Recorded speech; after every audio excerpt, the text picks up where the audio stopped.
PRTU Telangana Nalgonda జిల్లా నూతన కార్యవర్గం ఏకగ్రీవంగా ఎన్నికైంది. అధ్యక్షునిగా చిలుముల బాలరెడ్డి, ప్రధాన కార్యదర్శిగా బొమ్మపాల గిరిబాబు ఏకగ్రీవంగా ఎన్నికయ్యారు.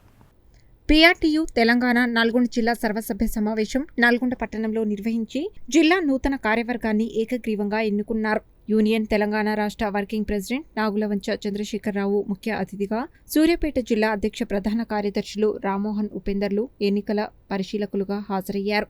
ఈ సందర్భంగా పీఆర్టీయూ తెలంగాణ రాష్ట్ర వర్కింగ్ ప్రెసిడెంట్ చంద్రశేఖరరావు మాట్లాడుతూ, నూతన కార్యవర్గం క్షేత్రస్థాయిలో పనిచేస్తూ సంఘాన్ని బలోపేతం చేయాలని సూచించారు. జిల్లా అధ్యక్ష ప్రధాన కార్యదర్శులు చిలుముల బాలరెడ్డి, బొమ్మపాల గిరిబాబులు మాట్లాడుతూ, గాల్రెడ్డి హర్షవర్ధన్ రెడ్డి నాయకత్వంలో నల్గొండ జిల్లాలో ఉపాధ్యాయుల సమస్యలను పరిష్కరించడంలో ముందుంటామని తెలిపారు. అనంతరం నల్గొండ జిల్లా నుండి రాష్ట్ర సహాయ అధ్యక్షునిగా ఎన్నికైన కొనిదెల శంకర్ను ఘనంగా సన్మానించారు. ఈ కార్యక్రమంలో SGF secretary Daggupati Vimala, PDP ఈటీల అసోసియేషన్ అధ్యక్షుడు ఇమాం కరీం, ప్రధాన కార్యదర్శి నారాయణ కవిత తదితరులు పాల్గొన్నారు.